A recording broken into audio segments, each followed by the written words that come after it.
এ কথা কুরআনের গভীরতম অংশ থেকে উঠে আসা এক হৃদয় বিদারক গল্প। এ কথা সেই নিষ্ঠুর মানুষের, যিনি রাসূলুল্লাহ সাল্লাল্লাহু আলাইহি ওয়াসাল্লামের হৃদয়কে ছিন্ন ভিন্ন করে দিয়েছিলেন। আজ সেই নাম উচ্চারণ করার কেউ নেই, কারণ সময়ের ধুলোয় মিলিয়ে গেছে তার অস্তিত্ব। এ কথা আবু লাহাবের। সূরা কাউসার। আমরা অনেকেই নামাজে এই সূরা তিলাওয়াত করি, কিন্তু দুঃখজনক সত্য, আমাদের মধ্যে কতজন আছি যারা এর গভীর অর্থ সত্যিই বুঝি। কি এই রহস্যময় কাউসার? কেন আল্লাহ তাআলা এই সূরা নাজিল করেছেন এবং কেন এটি নবীর জীবনের সবচেয়ে বেদনাময় মুহূর্তে এসেছে? তুমি কি শুনেছ তালহা? হ্যাঁ, আল্লাহর নবী আমাদের সেই কাউসারের অসীম রহস্য উন্মোচন করেছেন। সুবহানাল্লাহ। আর সবচেয়ে গুরুত্বপূর্ণ, আজকের আমাদের দৈনন্দিন জীবনে সূরা কাউসারের প্রাসঙ্গিকতা কি এবং কিভাবে এটি আমাদের কষ্টের মাঝে আশার আলো জ্বালাতে পারে, তা জানবো এই ভিডিওতে। বিসমিল্লাহির রহমানির রহিম। সূরা কাউসার কুরআনের সবচেয়ে ছোট সূরা, কিন্তু এর ভেতরে আছে এমন এক গল্প যা শুনলে হৃদয় কেঁপে ওঠে। কুরআনের প্রতিটি আয়াত, প্রতিটি সূরার পেছনে আছে এক গভীর বাস্তবতা, এক অনুভব, এক শিক্ষা। সূরা কাউসারও তেমনই এক বেদনাময় ঘটনার সঙ্গে জড়িত। মক্কার দুপুরটা ছিল নিস্তব্ধ, চারপাশে নীরবতা, সবাই বিশ্রামে, কিন্তু আল্লাহর নবী বসেছিলেন নীরবে। বুক থেকে আসা শিশকির শব্দ কাঁচা মাটির দেয়ালে প্রতিধ্বনিত হচ্ছিল। তার ছোট্ট পুত্র আব্দুল্লাহ আল্লাহর কাছে চলে গেছেন। সেই দেহ যেটি গতকালও তার বুকে লেপ্টে নিঃশ্বাস নিত, আজ মাটির কোলে নিস্তব্ধ। এটি ছিল নবীর জীবনের একটি অত্যন্ত কষ্টের সময়। তার প্রথম পুত্র কাসিমও আগেই মারা গিয়েছিলেন শৈশবে, এবং অন্যান্য পুত্র সন্তানও আল্লাহর কাছে ফিরে গিয়েছিলেন। মক্কার কুরাইশ নেতারা, যারা নবীর বিরোধিতা লিপ্ত ছিলেন, তারা এই সুযোগকে কাজে লাগিয়ে নবীকে আরও কষ্ট দিতে শুরু করলেন। শুধু আবু লাহাব নয়, আল আস ইবিন ওয়াইলের মতে অন্যান্য নেতারাও নবীকে আবতার বলে উপহাস করতে লাগলেন, অর্থাৎ যার বংশের ধারা কেটে গেছে, যার নাম মুছে যাবে পৃথিবী থেকে। এই কথাগুলো নবীর হৃদয়ে তীরের মতো বীজ ছিল।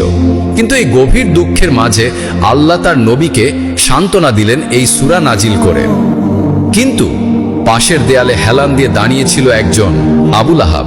প্রতিটি শিশকির শব্দে তার মুখে ফুটে উঠছিল এক শয়তানি হাসি। হঠাৎ সে উল্লাসে চিৎকার করে উঠল, ভূতিরা মোহাম্মদ! শেষ হয়ে গেল মোহাম্মদের বংশ, কেটে গেল তার নামের ধারা। নবীর বুক বিদীর্ণ হয়ে গেল। আবু লাহাব তার দাসদের খেজুর বিলিয়ে দিল, বন্ধুদের নিয়ে উৎসব করল, বলল, তুমি কি শুনেছ? আমার ভাতিজার বংশ শেষ, এখন কেউ নেই তার নাম নেওয়ার। তার হাসি বাতাসে বিষের মতো ছড়িয়ে পড়ল। কিন্তু আল্লাহ তার নবীকে একা রাখেননি, বরং তাকে উপহার দিলেন সূরা কাউসার। এই সূরায় আল্লাহ বললেন, হে নবী, চিন্তা করো না, আমরা তোমাকে কাউসার দান করেছি, তাই তুমি তোমার প্রভুরই ইবাদত করো। আর যে তোমাকে বারবার বুতিরা মোহাম্মদ বলে, সেই নিঃশেষ হয়ে যাবে। নবীর মুখে তখন ফুটল এক মৃদু হাসি। সূর্য অস্ত গেল, কিন্তু আল্লাহ নবীকে সম্মানিত করলেন। তুমি যদি ভাবো বংশ কেটে গেল, মনে রেখো, সূরা কাউসার শুধু ছোট সূরা নয়, এটি এক মহান সান্ত্বনা। আল্লাহ নিজ হাতে তার প্রিয় রাসূলকে সান্ত্বনা দিয়েছেন, তার মর্যাদা উঁচু করেছেন। প্রথম আয়াত, ইন্না আ'তাইনাকাল কাউসার, অর্থাৎ নিশ্চয়ই আমরা তোমাকে কাউসার দান করেছি। এখানে ইন্না শব্দটি জোর দেওয়ার জন্য, আর আ'তাইনাকা মানে হলো উপহার দেওয়া। কাউসার কি? এক হাদিসে এসেছে, এটি জান্নাতে একটি নদী, যার পানি বরফের মতো ঠারিরা, দুধের চেয়ে সাদা, মধুর চেয়ে মিষ্টি, মুখ তার পাড় দিয়ে বয়ে যায়। নবী সাল্লাল্লাহু আলাইহি ওয়াসাল্লাম নিজে বলেছেন, সহিহ মুসলিমের এক হাদিসে আনাস ইবিন মালিক রাদিয়াল্লাহু আনহু থেকে বর্ণিত, এটি একটি নদী যা আল্লাহ আমাকে দান করেছেন, এতে রয়েছে অসীম কল্যাণ। এটি একটি হাউস যেখানে কিয়ামতের দিন আমার উম্মত জমায়েত হবে, তার পাত্রসমূহ তরকার মতো অসংখ্য। সুবহানাল্লাহ! কল্পনা করো সেই দৃশ্য। জান্নাতের সেই নদী, যার তীরে মুক্তা আর হীরার গম্বুজ, মাটি কস্তুরীর মতো সুগন্ধি। এবং এই কাউসার শুধু নদী নয়, এটি অসীম কল্যাণের প্রতীক।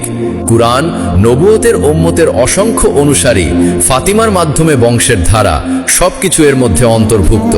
মানুষ সাধারণত উপহার দেয় 7টি কারণে: অনুগ্রহ পেতে, আনন্দে, উৎসবে, সম্পর্ক বজায় রাখতে, প্রশংসায়, সান্ত্বনা দিতে বা ভালোবাসা প্রকাশে।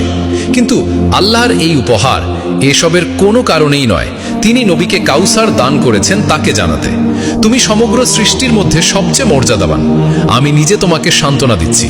কাউসার শুধু জান্নাতের নবী নয়, এটি এক সম্মান, এক মর্যাদা, এক প্রতিশ্রুতি। আল্লাহ নবীকে দিয়েছেন কুরআন, দিয়েছেন এমন নাম যা নিজের নামের সঙ্গেই জুড়ে দিয়েছেন। নবীকে দিয়েছেন কন্যা সন্তান ফাতিমা রাদিয়াল্লাহু আনহা, যার নাম আজও ঘরে ঘরে ভালোবাসায় উচ্চারিত হয়, এবং ফাতিমার মাধ্যমে নবীর বংশ আজ বিশ্বব্যাপী ছড়িয়ে আছে। সাইদ, হাশমি পরিবার, যেখানে শত্রুরা ভেবেছিল নবীর নাম মুছে যাবে, সেখানে আজ কোটি কোটি মানুষের মুখে মুহাম্মদ নাম উচ্চারিত হয় প্রতি আজানে, প্রতি নামাজে। ফাসাল্লি লিরাব্বিকা ওয়ানহার, তোমার প্রভুর জন্য নামাজ পড়ো এবং কুরবানি দাও। ইবাদত দুই রকম, ব্যক্তিগত ও সামাজিক। নামাজ তাহাজ্জুদ ব্যক্তিগত, আর কুরবানি দান মানুষের সাহায্য সামাজিক। ওয়ানহার মানে কুরবানি দাও। তাই ঈদুল আজহা হলো ইয়াউমুন নাহর, কুরবানির দিন। এই আয়াতে আল্লাহ নবীকে বলছেন, এই কাউসারের শুকরিয়া আদায় করো নামাজ আর কোরবানির মাধ্যমে।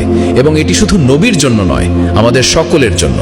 কারণ কুরাইশরা নামাজ আর কোরবানি দেবতাদের নামে করত, কিন্তু আল্লাহ বলছেন শুধু তোমার রবের জন্য।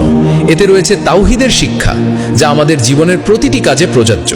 শেষ আয়াত, ইন্না শানিআকা হুয়াল আবতারু। শানিআকা মানে শত্রুতা, এমন ঘৃণা যেখানে মানুষ নিজের বিবেক হারায়। যেমন আবুল আহাব, নবীর ঘরে সন্তান মারা গেছে অথচ সে হাসছে, মিষ্টি বিলাচ্ছে, তার মানবতা মরে গেছে। আজও পৃথিবীতে এমন মানুষ আছে যারা নিরপরাধকে হত্যা করে, শিশুদের মারছে, বয়স্কদের কষ্ট দিচ্ছে।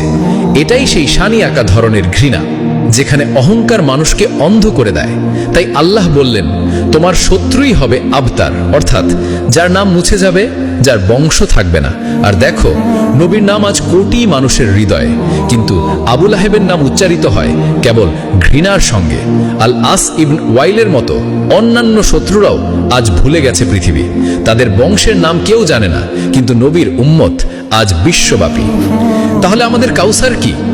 আমাদের কাউসার হলো আমাদের স্বাস্থ্য, আমাদের সন্তান, আমাদের ঘর, আমাদের শান্তি, আমাদের প্রাপ্ত প্রতিটি আশীর্বাদ। বাইরে তাকাও, কারো সকাল হাসপাতালের লাইনে, কারো সন্ধ্যা কবরস্থানে। তাই যদি জীবনে কিছু কষ্টও থাকে, মন খারাপ করো না। আল্লাহর দেওয়া নিয়ামতগুলো গুনে দেখো, তুমি বুঝবে আল্লাহ তোমাকে কত কিছু দিয়েছেন।